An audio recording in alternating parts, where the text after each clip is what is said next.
مرحبا بكم على قناة جرينتا دي زاد. تابعونا لكي يصلكم جديد المنتخب الجزائري والمحترفين.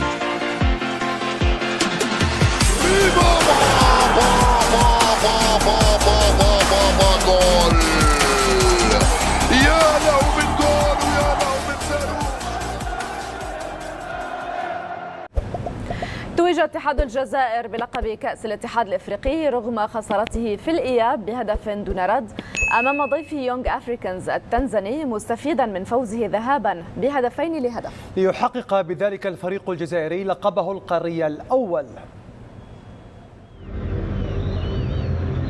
يستعجلون الغروب على أمنية تتويج مشرق.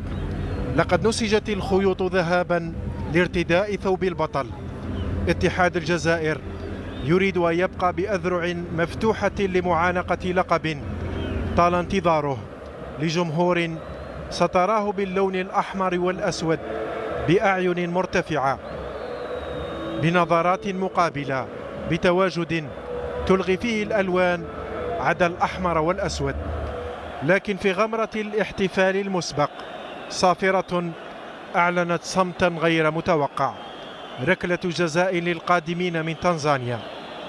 وضعت الكرة في مكانها بهدوء معاكس لنفسية كل مناصر لاتحاد الجزائر.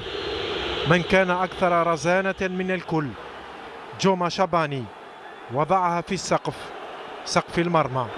وبن شيخة مشجعا: لا تناموا على تحقيق حلمكم. تأخر رد الفعل نصف ساعة، وعلى قلة المحاولات محيوس في المكان المناسب، لكن الرأسية لم تعد إشعال المدرجات، لكنها منحت أمل العودة.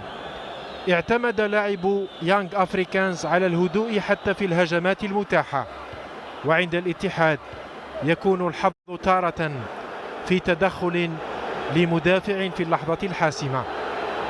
وفي اللحظة التي تتطلب مساندة اللاعبين اشتعلت المدرجات وتوقفت المباراة لدقائق بعد أن غطى الأحمر على مجال الرؤية، ومساحة التتويج بقيت مضيئة.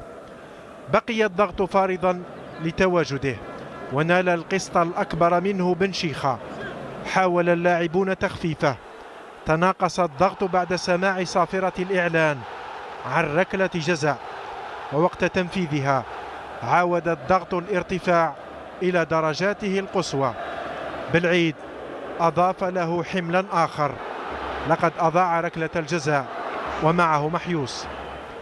بقيت المباراة محتفظة بنتيجتها، وكان بن شيخة صورة مصغرة لكل مناصر.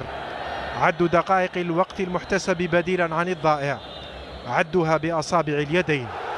ووقت إعلان الصافرة سابق اللون الأحمر كل فرح. الخسارة لم تكن مؤلمة بل مبهجة. لقد كانت مشاعر الكل خارج دائرة السيطرة، وكلمات كل مناصر في الاتحاد اختصرت في لونين: الأسود والأحمر. اتحاد العاصمة صنع تاريخا سابق نفسه لنيله طويلا. الراحلون لم يغيبوا، بل كانت لهم كل الذكرى.